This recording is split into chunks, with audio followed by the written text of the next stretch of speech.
Hello friends, ఎలా ఉన్నారు? ఈ వీడియోలో మీ చుట్టూ ఆత్మలు ఉన్నాయా లేవా అని ఎలా తెలుసుకోవాలి, అలాగే ఆత్మలు ఎలాంటి వారిని ఆవహిస్తాయో కూడా తెలుసుకుందాం. వీటితో పాటు మీరు భయపడను అంటే ఇంకా చాలా విషయాలు డిస్కస్ చేయబోతున్నాం. ఎక్కడ స్కిప్ చేయకుండా చూడడానికి ప్రయత్నించండి. అలాగే కొంచెం సబ్స్క్రైబ్ కూడా చేయండి. ఆత్మలు అనేవి లేవు అనేవారైతే ఒంటరిగా ఇంట్లో ఉన్నప్పుడు ఎవరో మిమ్మల్ని చూస్తున్నట్టు గమనిస్తున్నట్టు మీకు ఎందుకు అనిపిస్తుంది?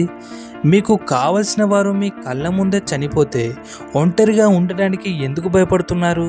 బికాస్ ఆత్మ అనే ఒక ఎనర్జీ ఉంటుందని మీకు కూడా తెలుసు కాబట్టి.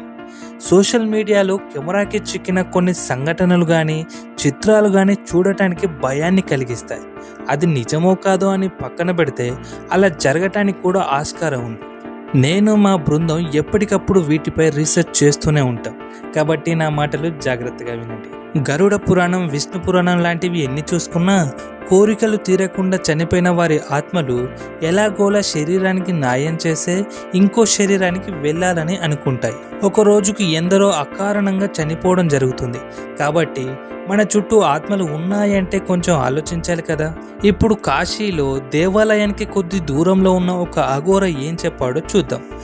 ఆత్మలు మీ చుట్టూ ఉన్నాయంటే మీ చుట్టుపక్కల ఉన్న కుక్కలు అదే పనిగా మిమ్మల్ని చూస్తుంటాయి.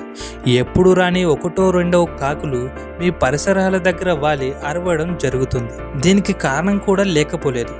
గరుడ పురాణంలో మనం రెండు కళ్ళతో చూడలేని ఆత్మలను కాకులు ఒంటి కన్నుతో చూడగలవని స్పష్టంగా రాయడం జరిగింది.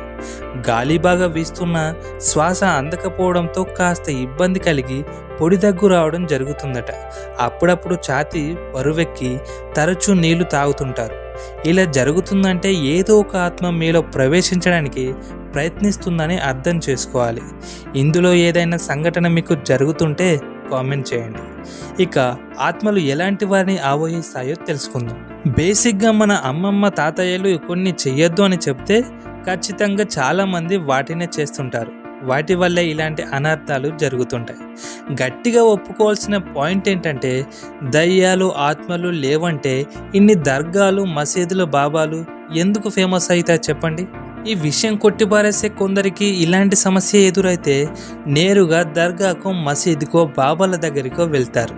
ఓకే, ఆత్మలు ఎవరి ఆరా అయితే బలహీనంగా ఉంటుందో వారిని ఆవహించడం జరుగుతుంది.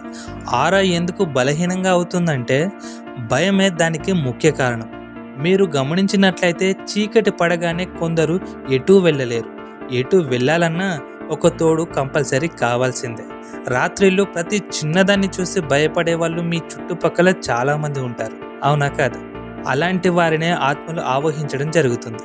ఇక్కడ వారిలో ప్రవేశించిన ఆత్మ బలహీనంగా ఉన్న వారి ఆరాను డామినేట్ చేసి ఆ శరీరం యొక్క జ్ఞానేంద్రియాలను తన ఆధీనంలోకి తీసుకుంటుంది. కాబట్టే వారు ఎప్పుడు ప్రవర్తించిన విధంగా ఆత్మ ప్రవేశించాక ప్రవర్తించడం జరుగుతుంది. బంధించిన ఒక పక్షి విడుదలయ్యాక ఎలా స్వేచ్ఛగా ప్రవర్తిస్తుందో అలాగే ఒక శరీరంలోకి వెళ్ళిన ఆత్మ కూడా ఆతృతతో పైశాచికంగా ప్రవర్తిస్తుంది. ఇలాంటి జరగద్దు అంటే నువ్వు ధైర్యంగా ఉండడమే నువ్వు చేయవలసిన ముఖ్య పని. అఘోరాలు చనిపోయిన వారి దేహాన్ని నిజంగా తింటారా అంటే నిజంగానే తింటారంట. కానీ ప్రతిరోజు కాదంట బాబు, వారానికి ఒక్కరోజు మాత్రం ఖచ్చితంగా తింటారని చెబుతున్నారు. శవాల బూడిదను విభూదిగా రాసుకోవడం, కపాలాలను మెడలో వేసుకోవడం, సమాధులపై నిద్రించడం, ఎలాంటి కోరిక లేకుండా జీవించడం లాంటివి అన్నీ ఆ పరమేశ్వరునిలో ఐక్యం చేస్తాయని బలంగా నమ్ముతారు. కోరికలకు అతీతంగా బ్రతకడం అంటే ఒక నాటకం అని నమ్మడం అనేవి ఆ పరమేశ్వరుని దర్శనం కలిగిస్తాయని బలంగా విశ్వసిస్తారు. ఈ సమాచారం మీకు నచ్చినట్టయితే మన ఛానల్ని లైక్ అండ్ సబ్స్క్రైబ్ చేసి సపోర్ట్ చేయండి బాబు.